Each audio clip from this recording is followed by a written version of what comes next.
Halo semuanya, perkenalkan nama aku Dinda Cayaningrum.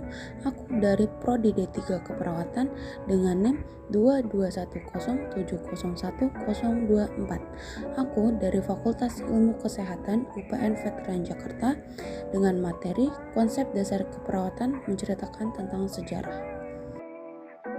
Dengan mengambil judul kisah tentang Florence Nightingale.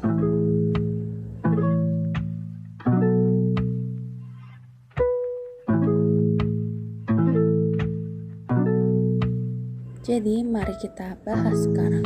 Sebenarnya siapa itu Florence Nightingale? Daripada kalian masih penasaran, mari ikut aku. Florence Nightingale sendiri adalah pelopor perawat modern serta penulis dan ahli statistik. Florence Nightingale lahir pada 12 Mei 1820 di Florence, Italia, dan terkenal namanya sampai akhir hayatnya pada tanggal 13 Agustus 1910.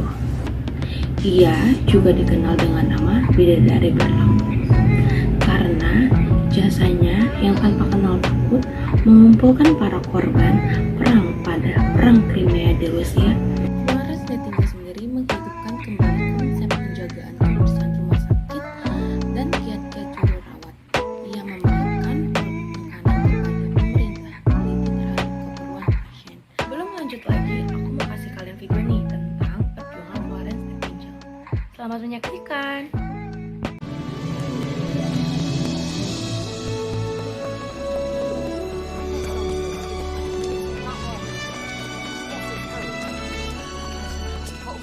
Things are beginning to change here in Scutari, thanks to the leadership and devotion of one Florence Nightingale. She is on her feet 24 hours a day, giving what comfort she can.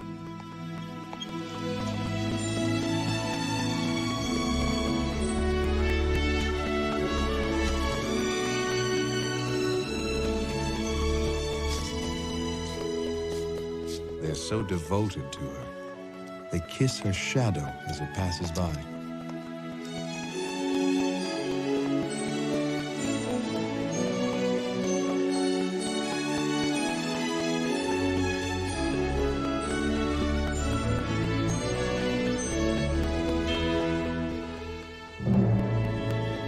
One may dare say a more heroic woman has not graced the earth since Joan of Arc. Romantic rubbish. Oh, you're getting excited again, John. It's an outrage. You'd think she was chief of the medical staff. Ugh! You'll never believe this. Miss Nightingale wants to leave for a bit. She wants to take a few others and go with Dr. Sutherland and visit the hospitals on the front. There. You see, John? Now's your chance to regain control of Scutari. Don't go, Miss Nightingale. You're in good hands. It's not me I'm worried about. I've been to those hospitals. That's right, Miss Nightingale. When I come back, I want to see you sitting up and smiling bright. God bless you, Miss Nightingale.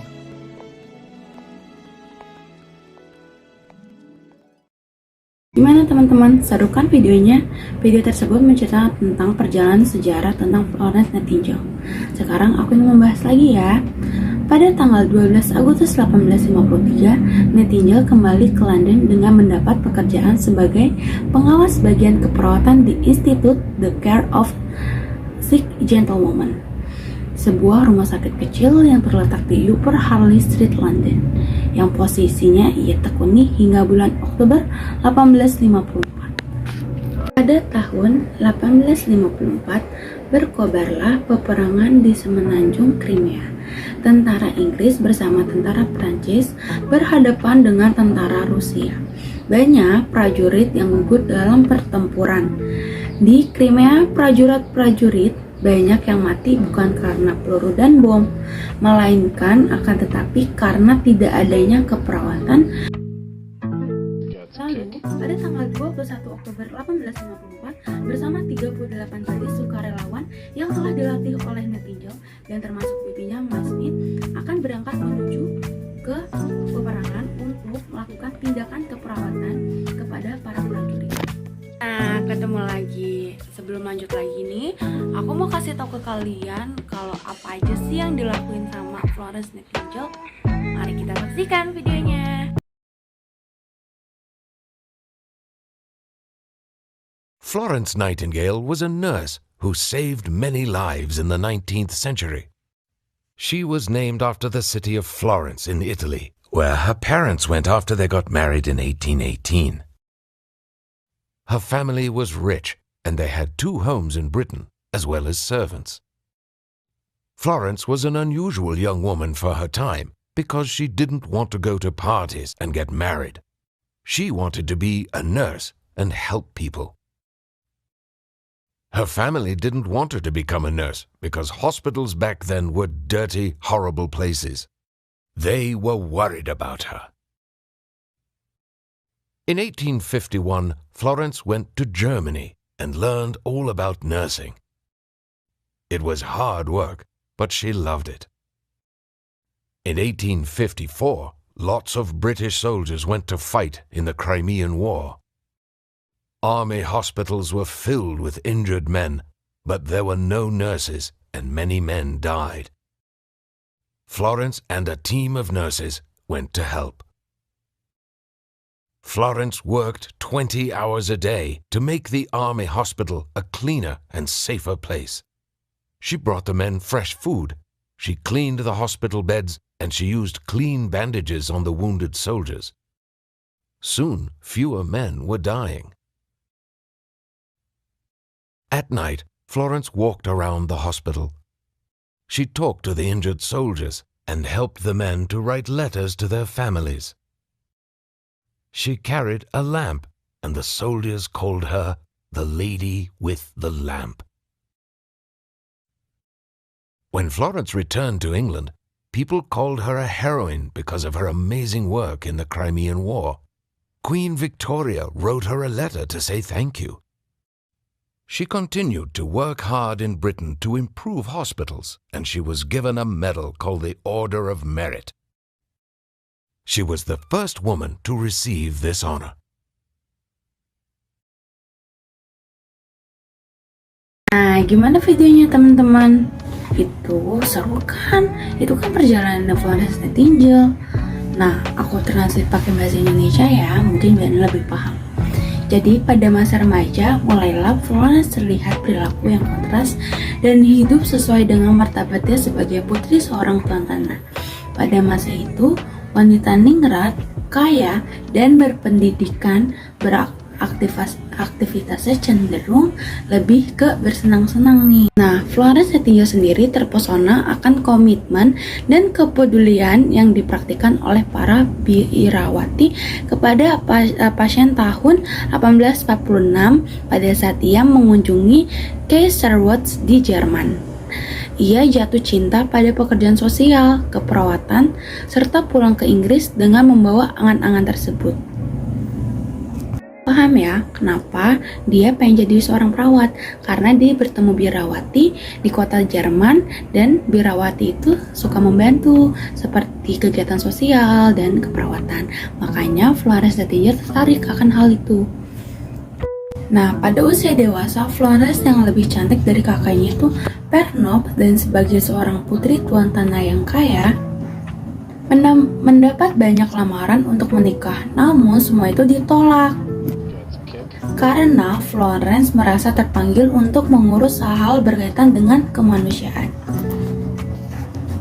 Tahun 1851, kala menginjak usia 31 tahun, ia dilamar oleh Richard Minton Minas, seorang penyair dan seorang ningrat born of Houghton.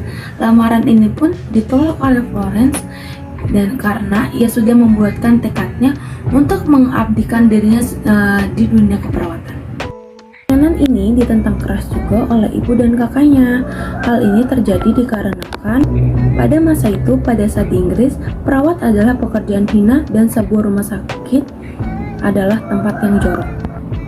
Karena itu, banyak orang juga yang memanggil dokter untuk datang ke rumah dan dirawat di rumah. Nah, ini pada saat peperangan ya guys. Jadi, Florence dengan berbekal lentera membalik dan memeriksa tubuh-tubuh yang bergelimpangan membawa siapa saja yang masih hidup dan masih bisa diselamatkan, termasuk prajurit Rusia. Semenjak itu, setiap terjadi pertempuran, pada malam harinya Florence berkeliling dengan lampu untuk mencari prajurit-prajurit yang masih hidup, dan mulailah ia terkenal sebagai bidadari berlampu.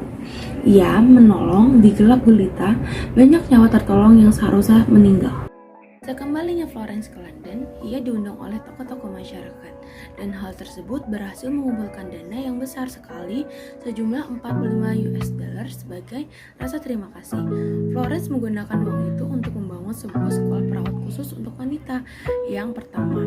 Saat itu bahkan perawat-perawat pria pun jarang ada yang berpendidikan untuk mengikuti sekolah keperawatan. Dan hal itu tidak memutus semangat Florence untuk terus mengembangkan pelajaran keperawatan kepada masyarakat. Lalu, rumah sakit yang sudah dibuka pada tanggal 19 Juli 1860, berpuluh-puluh gadis dari kalangan baik-baik dan atau sukarelawan mendaftarkan diri untuk bekerja dan bersekolah di sana. Dan dengan didirikannya sekolah perawat tersebut, telah diletakkan dasar baru tentang perawat terdidik dan mulailah masa baru dalam dunia perawatan pada orang sakit. Nah, berikut Museum Florence Nightingale yang berada di London, Inggris.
Dari cerita atau video yang telah kita lihat tadi, dapat diambil kesimpulan bahwa sebenarnya perawat itu dikenal sebagai tenaga medis yang bertugas membantu dokter untuk merawat orang sakit pada zaman dahulu.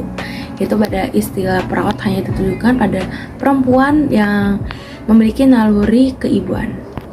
Nah, karena Florence itu adalah orang yang sangat berjasa pada dunia keperawatan, ia juga pernah menulis buku Notes on Nursing yang berisi tentang catatan lengkap ilmu keperawatan yang kemudian menjadi buku panduan di sekolah keperawatan yang ada di dunia sekarang. Pun tadinya Florence ditentang oleh keluarganya, ternyata keinginan Florence untuk menjadi perawat tak hanya isapan jempol saja.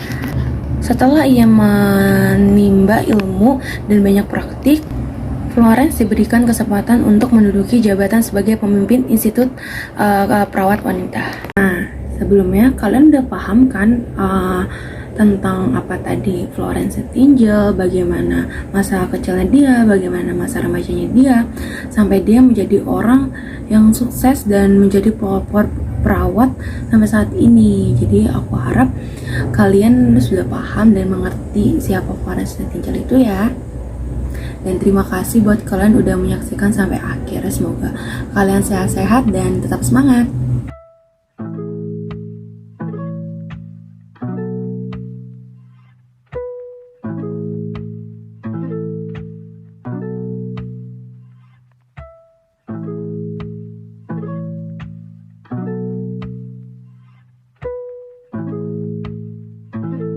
Kick.